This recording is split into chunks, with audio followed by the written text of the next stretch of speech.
Assalamualaikum warahmatullahi wabarakatuh.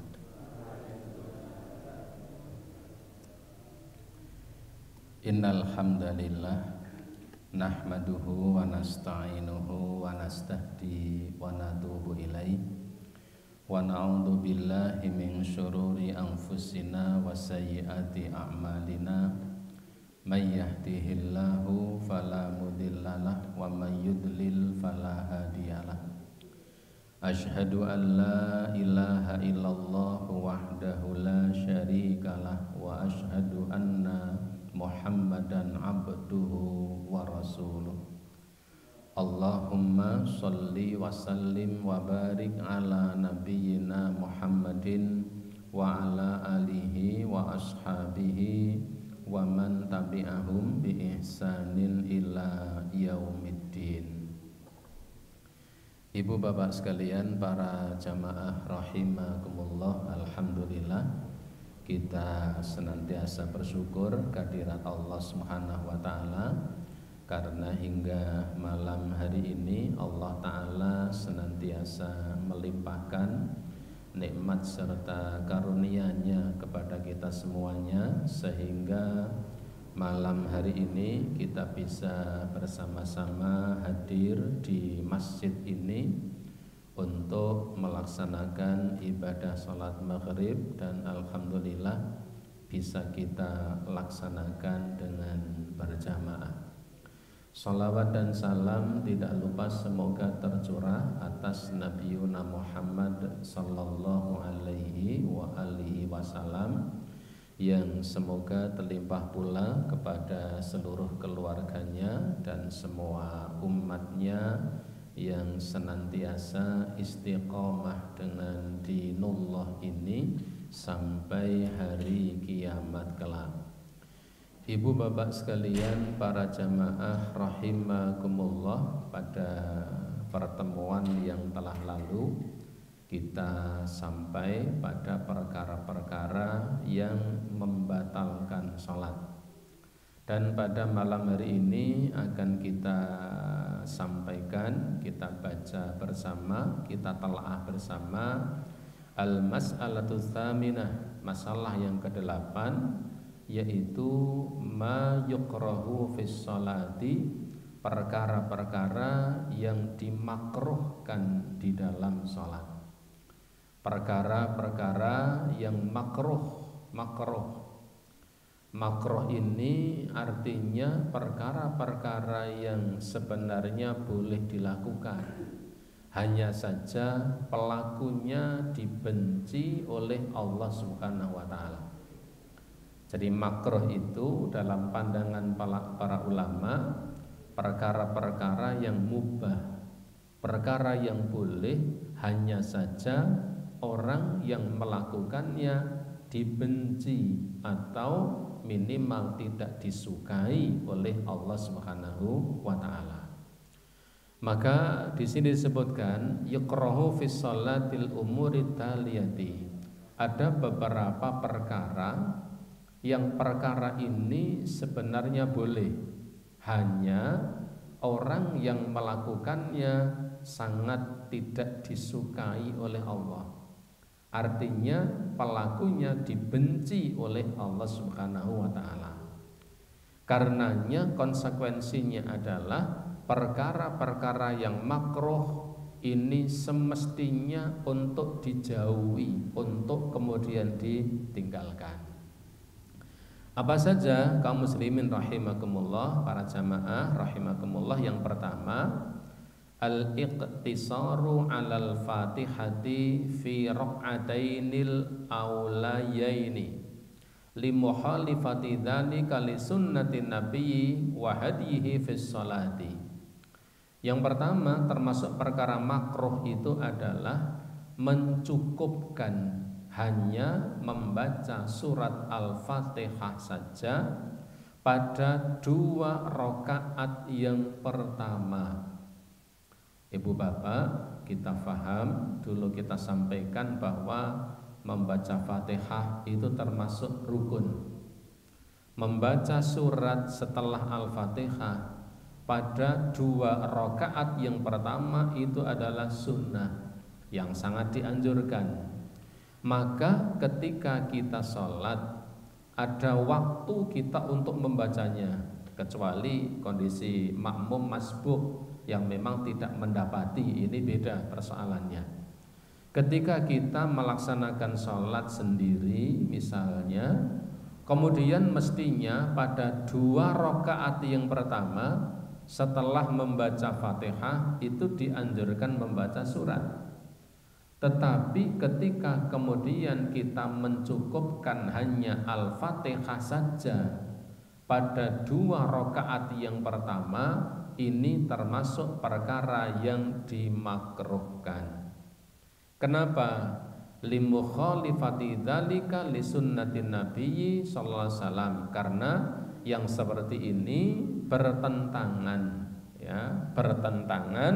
dengan sunnah kebiasaan yang dilakukan oleh Nabi sallallahu alaihi wasallam dan bertentangan dengan hadyi fi shalah, bertentangan dengan petunjuk Nabi.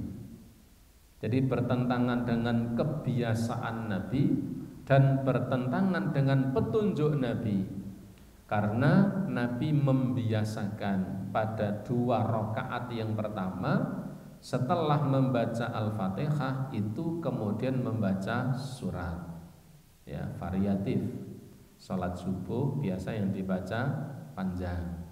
Salat Isya yang dibaca sedang. Salat Maghrib yang dibaca agak pendek, ya. Tetapi ketika hanya mencukupkan Fatihah saja pada 2 rakaat yang pertama tanpa membaca surat, ini termasuk perkara yang dimakruhkan. Karena Nabi tidak biasa melakukan seperti itu. Dan petunjuk Nabi yang disampaikan kepada umat, pada para sahabat, bahwa pada 2 rakaat yang pertama setelah membaca Fatihah itu adalah membaca surat. Surat apapun yang dibaca sesuai dengan kemampuan masing-masing. Mampunya memang Al-Ikhlas, ya Al-Ikhlas, ya. Kulhu, ya, Al-Ikhlas barangkali agak sulit, ya. Surat Kulhu, ya, yang sering jadi primadona itu kan Kulhu, kemudian Wal Asri, kemudian Inna a'tainakal kautsar, kemudian An-Nas, ya. Al-Falaq agak sulit, ya. Kadang-kadang rampung-rampung, kualak-kualik, ya. Apalagi Al-Kafirun, ya. Hanya la'abud tidak selesai ini, ya. Lagi-lagi la'abudu ma ta'budun, lagi-lagi itu lagi, ya, balik itu lagi, ya. Jadi memang surat setelah Fatihah pada 2 rakaat yang pertama itu menjadi kebiasaan Nabi, dan itulah yang diajarkan Nabi kepada para sahabat. Maka ketika kemudian hanya mencukupkan Al-Fatihah saja tanpa membaca surat, maka itu termasuk perkara yang makruh, tidak disukai oleh Nabi, ya, tidak disukai oleh Allah Ta'ala. Yang kedua, tikrarul Fatihah. Yang kedua, mengulang-ulang bacaan Fatihah. Fatihah cukup dibaca sekali saja, sudah dibaca diulangi lagi membacanya. Ini perkara yang makruh, ya. Kenapa? Limukhalifati dzalika aidan li sunnati Nabi. Sebab yang seperti ini tidak seperti kebiasaan Nabi dan tidak seperti petunjuk Nabi. Lakinna in kararraha lihajah, hanya saja ketika ada seseorang yang mengulang-ulang bacaan surat Al-Fatihah ini karena memang ada hajah, karena memang diperlukan. Artinya di sini tidak semua orang. Ketika ada seseorang yang mengulangi surah Al-Fatihah lil hajah, karena memang ada kepentingan, punya kepentingan dengan surat itu. Ka'ayyakunu fatahul khusu' wa khudurul qalbi inda qira'atiha, seperti seseorang yang kehilangan kekhusyuan kehilangan konsentrasi ketika membaca Al-Fatihah itu, fa arada tikraruha liyahdiral qalbahu, kemudian ia mengulangi bacaannya supaya lebih berkonsentrasi, fala ba'sa bidzalik, yang seperti ini labas, tidak mengapa. Jadi kalau suatu ketika ya, tapi kalau ini seorang imam ya tidak layak ya. Kenapa? Nanti terlalu lama, sekali lagi tidak konsentrasi lagi ya. Ketika baca Fatihah pertama kelingan sandali, wah ini ora konsentrasi, tak balenane. Fatihah yang kedua kelingan sepatune, wah ini kesana lagi ya. Baca yang ketiga masih kelingan apa yang lain, wah ini tidak selesai ya. Tetapi ketika ada seseorang misalnya sholat sendiri, tidak berkaitan dengan sholat orang lain, dia ingin sholat khusyuk di malam hari, ketika membaca Al-Fatihah konsentrasinya buyar, lalu ingin mengulanginya supaya lebih konsentrasi, dimatki tenan, yang seperti ini labas, tidak mengapa. Lakin nabi syartin, tetapi dengan syarat alla yajurrahu dzalika ilal waswas, dengan syarat yang seperti ini tidak mengakibatkan munculnya was-was. Was-was itu napa? Was-was itu apa bahasa Jawa yang pas nggih? Was-was itu nggih was-was. Was-was itu keraguan-raguan. Barangkali kadang ada seseorang yang sudah bertakbir, sudah hampir bar, kemudian ragu-ragu, diulang lagi sudah Allahu Akbar, hampir bar, diulang lagi, ya ini was-was. Kalau sudah berkali-kali seperti itu was-was, sampai imam sudah waladdallin, makmum yang lain sudah amin, ini masih mengulangi takbiratul ihramnya, itu was-was ya. Ini ya menjadi apa? Menjadi mainannya syaitan. Syaitan mempermainkan orang itu hingga dia ragu-ragu pada apa yang dilakukannya. Sudah takbir merasa belum bertakbir, ini kan was-was ya, was-was. Nah, syaratnya adalah tidak seperti itu. Sekedar ingin mengulangi supaya lebih berkonsentrasi, ini boleh. Tetapi kalau kemudian menjadi kebiasaan ya, selalu Fatihahnya diulang-ulang, ini yang kemudian ya perkara yang dimakruhkan. Kenapa? Nabi tidak pernah melakukan seperti itu. Yang ketiga, perkara yang makruh adalah yukrahul iltifatul yasir fi sholati bil hajah.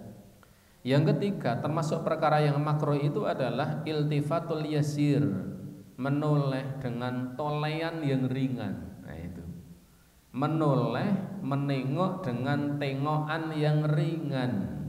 Fi sholati bil hajah, yang ini tidak ada keperluannya. Seperti kadang sholat belirak-belirik, noleh sana, noleh sini, ini makruh ya. Makruh, insya Allah kita ndak ya. Kalau pandangan ndak, nek ati nolah-noleh biasa itu. Jadi kalau pandangan ya menoleh ini tanpa hajah itu makruh. Liqouli sallallahu alaihi wasallam khina su'ila 'anil iltifati fi shalah. Ini sebagaimana ketika Nabi ditanya oleh seorang sahabat yang bertanya tentang bagaimana seseorang sedang sholat kemudian dia menoleh. Rasulullah mengatakan huwa ihtilasun yakhtallisu syaitanu min sholatil abdi. Menoleh itu adalah ikhtilas ya, curian ya, curian yang dicuri oleh syaitan dari salat seorang hamba. Bahasa kitanya koyok kecopetan ya, tidak terasa. Kalau dicuri barangkali ya dia sedang tidak tahu. Kalau dicopet itu kan dilakukan, dia sadar tapi tidak terasa. Nabi mengatakan ihtilas itu adalah curian yang dilakukan oleh syaitan atas salat seorang hamba. Berarti pada sholat yang dilakukan itu ada sesuatu yang hilang. Yang hilang mana? Ketika dia menoleh itu. Ibarat kita punya kita punya beberapa barang. Nah, barang itu salah satunya ada yang hilang. Ini ketika seseorang menoleh dalam sholatnya. Amma idza kanal iltifatu lihajatin fala ba'sa bih. Adapun ketika seseorang itu menoleh lihajah, yang menoleh itu memang sangat diperlukan, ada hajatnya, ternyata fala ba'sa, ternyata tidak mengapa. Noleh tapi ada hajatnya. Seperti apa? Kaman ihtaja ila ayat fulaan yasari fi sholati thalathan idza asabahul waswasi.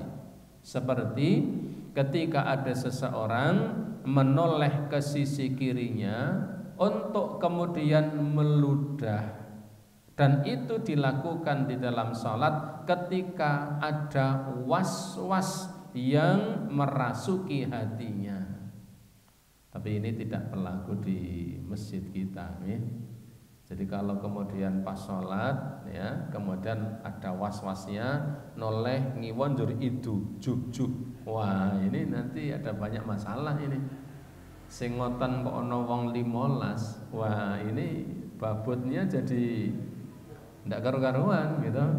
Ya, nanti yang itu ada yang baru saja makan jengkol, Yang satu lagi habis makan duren, yang satu lagi habis makan pete, yang satu lagi habis ngadu tongkol. Wah ini jadi tak karu-karuan, Tapi dulu zaman Nabi, karena mereka sholat di masjid tidak seperti masjid sekarang ini, maka ketika ada was-was dalam hatinya, mereka kemudian apa? Meludah ke sisi kiri, sebanyak 3 kali, dan itu boleh.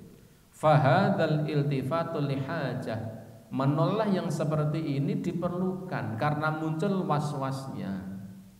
Tetapi sekali lagi, ini kalau sholat di masjid, yang masjid itu adalah masjid sarana umum milik bersama, yang seseorang tidak punya kewenangan untuk memilikinya, meskipun satu bagian, satu tempat di dalam masjid, maka ini menjadi perkara yang perlu ditinjau ulang. Li'amaraun Nabi sallallahu alaihi wasallam wa kaman khafat an sibyaniha an sabihad dia, Dan tadi menoleh itu untuk meludah 3 kali, ini diperintah oleh Nabi. Ketika ada seseorang di dalam sholat, ini ada rasa was-wasnya, ada bisikan-bisikan setan. Kemudian apa? Meludah ke sisi kiri sebanyak 3 kali. Wa kaman khafat ala sayyibi ala sabihad dia, atau seperti seseorang yang menoleh ketika sholat karena khawatir, dia sholat bersama anak kecil, dan anak kecil itu dikhawatirkan hilang, kemudian dia menoleh. Tadi anaknya di sini terus, begitu sholat sudah hampir selesai malah melayu-melayu rono adoh, kemudian agak menoleh, memperhatikan anak itu. Boleh jika dikhawatirkan akan hilang. Tapi ini pun juga barangkali di masjid tidak sulit untuk kemudian berlaku demikian. Karena kalau di masjid bawa anak kecil tentunya ada beberapa pertimbangan. Anak kecil yang mungkin masih mengganggu di depan shaf barangkali perlu ditinjau ulang, karena bisa apa? Bisa menghilangkan konsentrasi seseorang ketika sholat.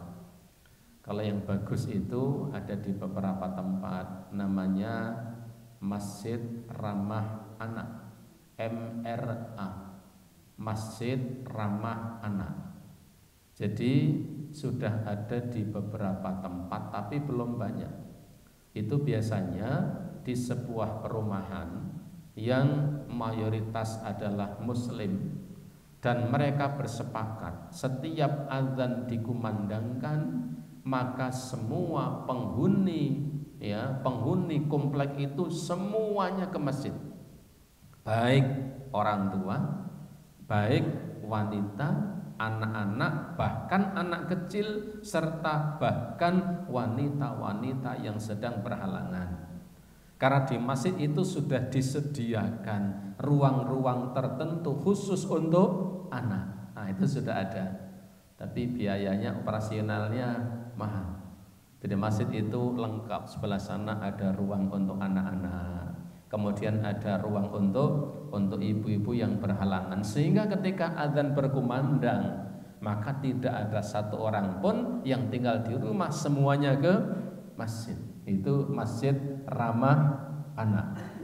Bisa seperti ini luar biasa, luar biasa. Karena memang ketika azan berkumandang kan begini. Aisyah radhiyallahu anha beliau mengatakan apa? Nabi itu kalau sudah mendengar panggilan azan, kata Aisyah, seakan-akan Nabi la ya'rifu minna wa la na'rifuhu. Kalau iqamat, kalau azan sudah dikumandangkan, Nabi itu seolah-olah tidak kenal kepada kami dan kami tidak mengenalinya. Jadi kalau azan sudah dikumandangkan, kata Aisyah, Nabi itu seperti orang yang tidak mengenali kami dan kami tidak mengenalinya. Ya, apa artinya itu? Kalau sudah ada panggilan azan itu semuanya diabaikan, seakan-akan semuanya tidak dikenali. Untuk apa? Berkonsentrasi untuk mendatangi panggilan azan. Nah, itu ada ya masjid ramah anak ya, tapi itu operasionalnya lumayan mahal ya. Jadi ada ruang untuk ibu-ibu yang berhalangan, ada ruang untuk anak-anak, sehingga apa? Anak-anak tetap diajak ke masjid, hanya saja anak-anak yang belum bisa dikendalikan tetap berada di tempat khusus sehingga tidak mengganggu orang yang sedang menunaikan sholat.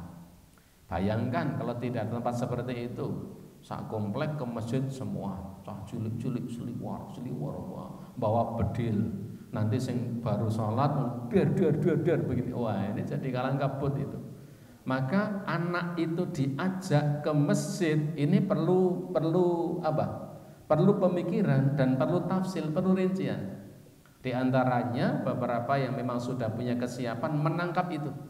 Jadi istilahnya ada RMA, ada MRA, Masjid Ramah Anak. Ya, saya pernah melihat tayangannya itu. Ya, hati saya sangat berdecak kagum itu. Jadi ketika azan berkumandang itu semuanya ke masjid semuanya. Yang tua, yang muda, ya, anak-anak kecil, bahkan wanita-wanita yang berhalangan tetap ke masjid.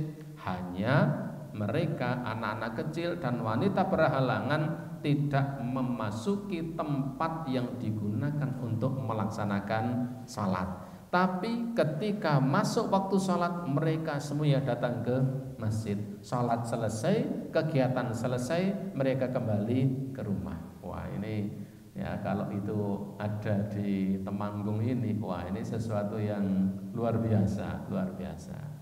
Nah jadi ketika ada seseorang menoleh karena suatu hajat, ini sebenarnya perkara yang diperbolehkan. Hadza kulluhu fil tifatil yasir.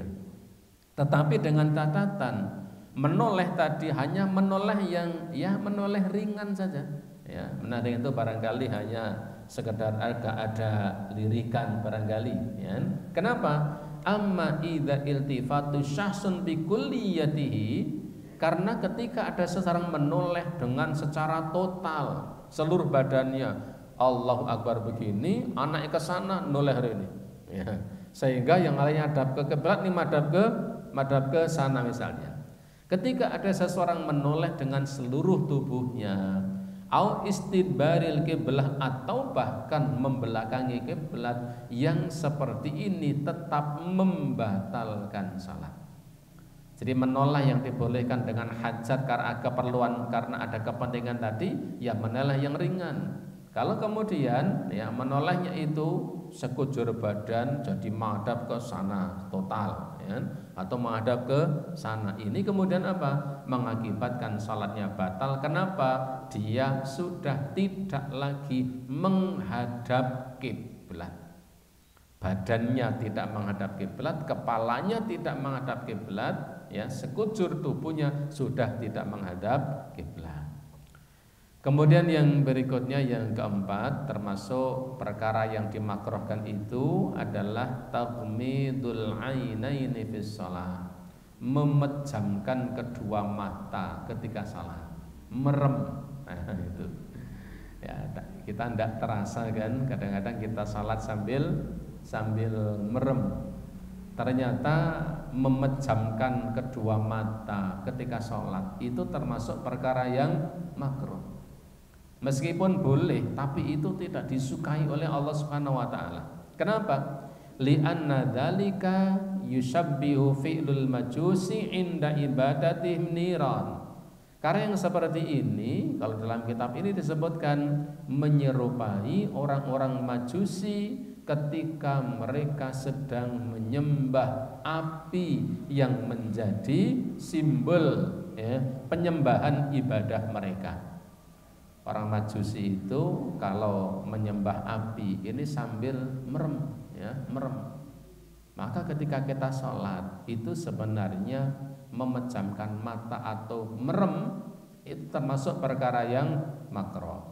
Waqad nuhina an tasabu bil kufar. Sementara karena memejamkan mata itu menyerupai orang-orang Majusi, di sisi lain Rasulullah sallallahu alaihi wasallam melarang agar kita tidak menyerupai orang-orang di luar Islam, terutama dalam masalah peribadahan. Sementara memejamkan mata itu menjadi kebiasaannya orang-orang Majusi. Kadang-kadang kita tidak terasa, sedikit-sedikit merem kelingan, yoding merem ke makruh, ya, melek lagi. Habis itu ketika kemudian sujud, ya, merem. Ketika bangkit dari sujud, ya, agak tertawa, iya kok merem meneh mengko mau wis kelingan gitu. Jadi ya, memejamkan mata ini termasuk perkara yang dimakruhkan. Yang kelima, iftirasu dhira'aini fis sujudi, meletakkan kedua lengan ketika kita dalam posisi sujud. Nah, meletakkan kedua lengan ketika kita dalam posisi sujud. Ibu bapak, lengan itu ini dari sini sampai siku, ini lengan. Ketika sujud ini dari, ya, telapak tangan sampai siku mestinya tidak boleh diletakkan di lantai, ya. Tetapi apa? Tetapi siku ini mestinya harus diangkat, tidak begini, ya, tetapi begini. Jadi ini tidak diletakkan, ya. Biasanya anak-anak kecil yang seperti itu, anak kecil dan, ya, anak-anak yang pernah kecil dan bekas-bekas kecil, ya. Jadi meletakkan dari telapak tangan sampai siku, ya, dihamparkan. Ini termasuk perkara yang dimakruhkan. Rasulullah mengatakan, i'tadilu fis sujudi. Hendaklah kamu serius, i'tadilu, kamu sungguh-sungguh ketika sujud. Wala yabsutu ahadakum dira'aihi in bisatil kalbi.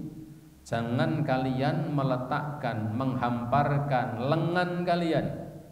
Jangan kalian meletakkan lengan kalian seperti imbisatil kalbi, seperti seekor anjing yang menghamparkan kaki depan mereka. Anjing itu kalau baru ndekem apa bahasa Indonesianya? Baru apa? Mendekem. Ndekem nih, sing sekitar ndekem, ya. Jadi anjing itu kan kalau sedang duduk, ya, ndekem itu kan napa?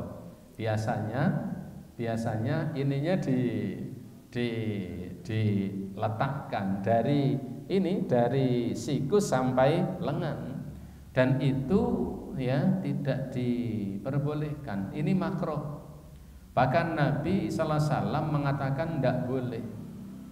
yang kadang sering dilakukan anak kecil sering sudah dihamparkan nanti sujudnya bantalan ya, bantalan lengan ya, bantalan telapak tangan, wah itu lebih tidak boleh lagi ya, karena harus apa, kepala harus menempel di lantai ya, atau ya di karpet dan lain sebagainya.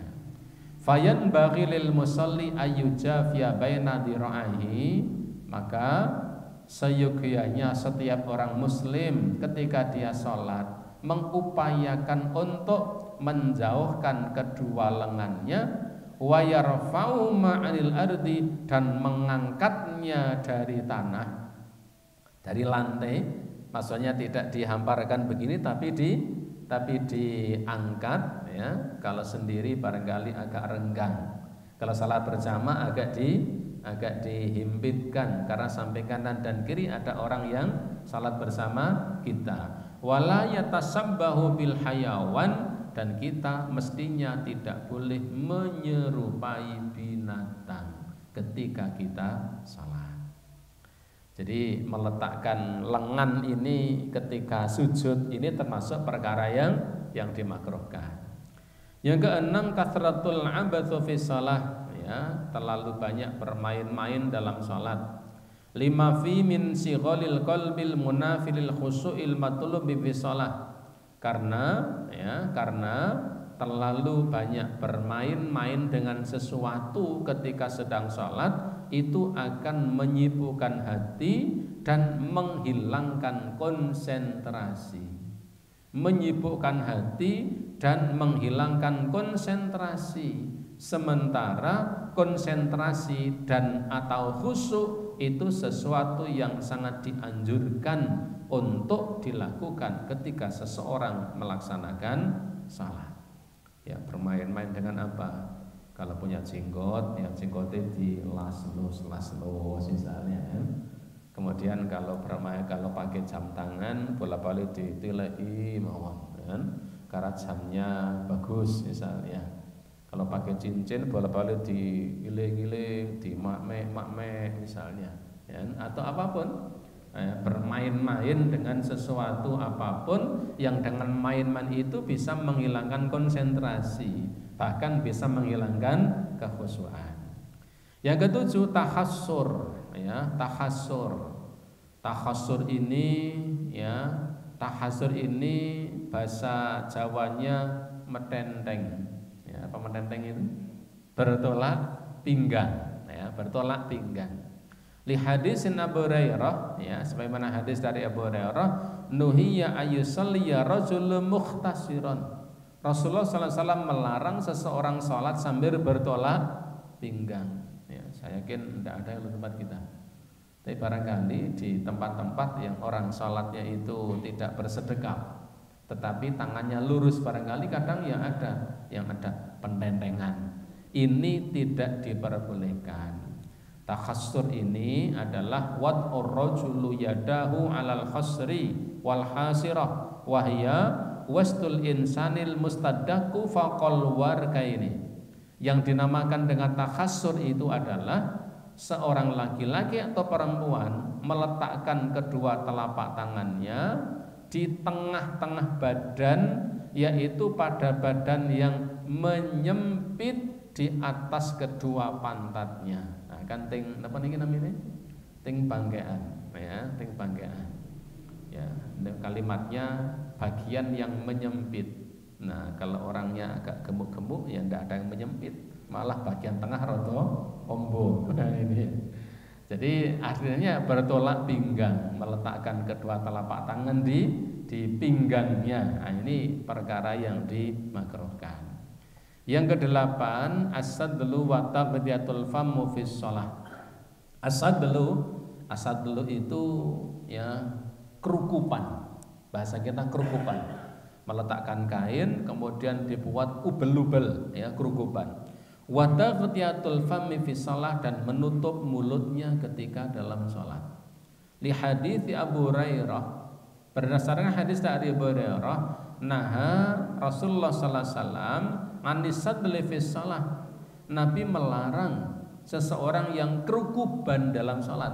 Jadi kainnya lebar, diubet-ubetke ya di badannya. Wa ayyughatiya rajulu fahu, dan seseorang yang menutup mulutnya di dalam sholat.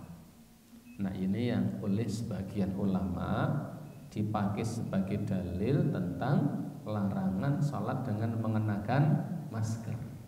Ini yang dipakai oleh sebagian ulama. Artinya apa? Ya kita relax saja, tidak usah kemudian kenceng-kencengan, boleh, nggak boleh, boleh, nggak boleh. Memang ada ulama yang tidak membolehkan. Tetapi banyak ulama yang membolehkan. Kenapa? Lil hajah, karena sesuatu yang diperlukan, hajah. Bahkan sesuatu yang darurat. Seperti apa? Ketika terjadi suatu wabah atau seseorang yang seseorang yang dalam kondisi sakit, dikhawatirkan sakit itu akan menular kepada yang lain. Atau seseorang dalam kondisi tubuhnya itu ya kekebalannya menurun. Sehingga apa? Sehingga dengan menggunakan masker itu diharapkan apa? Sebagai wiqayatul jasad, menjaga badannya. Boleh, kenapa? Lil hajah.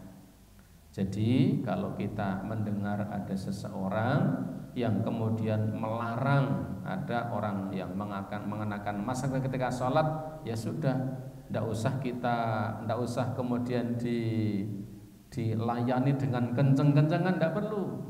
Kalau kemudian kita memang memakainya karena hajat, memang banyak para ulama yang membolehkan. Kenapa? Karena memang ada perlunya. Jadi al-amru wasi', perkara yang menjadi luas. Yang tidak diperbolehkan itu tidak ada apa-apa, kan begitu? Tidak ada apa-apa, kondisinya sehat, kondisi badannya baik, sholatnya di rumah, tidak ada orang lain, kemudian sholat ditutupi masker. Nah itu yang kemudian jadi persoalan. Karena apa? Tidak ada keperluan, tidak ada hajat. Tetapi ketika ada hajat, ada pandemi, ada penyakit, badannya sakit atau badannya ya imunitasnya rendah, khawatir akan terkena tertular penyakit dari orang lain, maka tidak mengapa. Kenapa? Hal itu memang hajat, hal itu memang sangat dibutuhkan. Yang kesembilan, termasuk perkara yang makruh itu adalah mendahului imam. Mendahului imam ketika sholat itu termasuk perkara yang makruh disi. Ya. Dulu kita ingat, disi tidak boleh, barengi juga tidak boleh. Kemudian yang satu lagi, apa? Ngeri atau ngeter, ya, ngeter. Seperti yang kadang kita jumpai ketika sholat pada tasawuf terakhir, imam sudah duduk at-tahiyat, ada makmum yang masih ya, ketoke porem, dongane dawu, sujude apik, ketoke porem, tapi itu salah ketika sholat berjamaah. Karena ketika berjamaah harus mengikuti imam. Yang ke-10 adalah tasbihul asabi', menganyam jari. Jadi begini ini. Ketika sholat mempertemukan jari-jari tangan, ya, dianyam, ini juga perkara yang dimakruhkan. Bahkan Rasulullah SAW juga memerintahkan itu untuk dihindari ketika kita duduk berzikir setelah sholat hingga kita keluar dari masjid. Karena ketika kita sedang berzikir hampir sama dengan sedang sholat. Karena sedang apa? Bermunajat kepada Allah Subhanahu wa ta'ala. Ibu bapak, itu beberapa perkara yang dimakruhkan, ya. Ada yang ke-11 dan ke-12. Mudah-mudahan bisa kita lanjut sambung pada waktu yang akan datang. Ibu bapak, demikian, semoga manfaat. Ada pamatur? Nggih, monggo.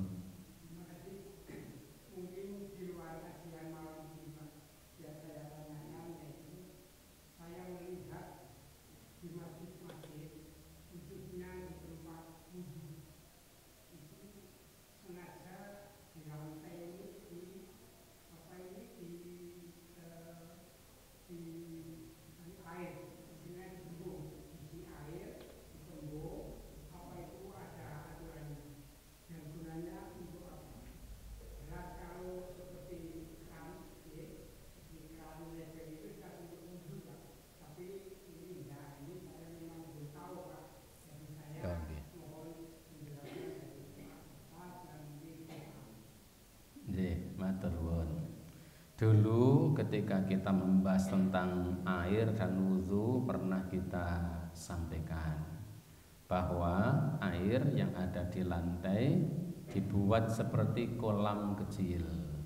Harapannya apa? Harapannya supaya najis yang ada pada kakinya tidak terangkat hingga terbawa ke masjid. Bolehkah?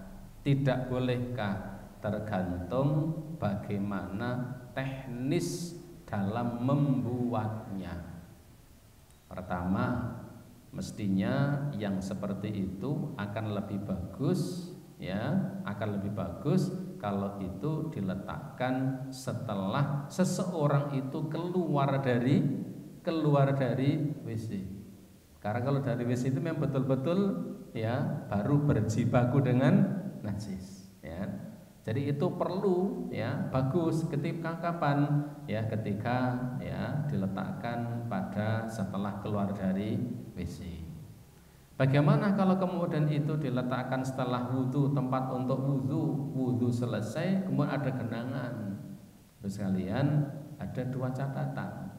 Catatan pertama, air yang tergenang itu mestinya ya mencukupi minimal 2 kullah. 2 kullah. 2 kullah itu dulu berapa liter? Gitu? Nah, kesupen. 2 kullah itu kalau ukuran ya, ukuran kubik itu sekitar 63 cm, lebar 63 cm, panjang 63 cm, tinggi 63 cm full, itu 2 kolahnya. Kenapa demikian? Karena ketika ada air jumlahnya, volumenya 2 kullah dan kemungkinan air itu terkenai sedikit najis, maka air itu kondisinya tetap suci. Itu catatan pertama. Jika diletakkan di tempat setelah orang itu berwudu. Catatan yang kedua, jika air itu tidak mencapai 2 kullah, maka itu adalah air suci yang mengalir. Air suci yang mengalir. Kenapa tidak kullah mengalir? Karena ketika air itu mengalir, barangkali najis itu sudah mengalir, tidak lagi berada di tempat itu, tapi mengalir betul, bukan hanya diputar ya. Karena sekarang kan ada alat hanya untuk putar saja, memutar seperti akuarium ya, itu kan airnya mengalir ning baline. Wah, itu jadi tidak menyelesaikan masalah. Nah, jadi itu yang bisa saya sampaikan. Kaitannya perlukah, ya tergantung di mana posisinya. Tetapi harus ada catatan tadi, air itu harus banyak. Kalau air itu sedikit dan nyemek, sebaiknya itu tidak diadakan. Kenapa? Khawatir kalau air itu terkenai najis, justru seseorang setelah wudhu ketika menyak air itu justru kemudian terkenai najis. Jadi kalau airnya hanya sedikit itu sebaiknya tidak perlu. Tapi kalau airnya itu banyak, nah itu boleh. Ketika tadi jumlahnya ya paling tidak 2 kullah. 2 kullah itu kalau seperti bangunan air, panjangnya itu 65 cm, ya segampangnya pun itu 65 cm, tinggi 65 cm, panjang 65, ya kemudian lebarnya 65. Kalau air itu sejumlah itu, maka ketika terperciki padanya najis yang sedikit, maka air itu tidak akan ternajisi. Ya, dulu yang pernah kami sampaikan. Wallahu a'lam bishawab. Ya. Demikian, semoga bermanfaat. Kita cukupkan dengan kafaratul majlis.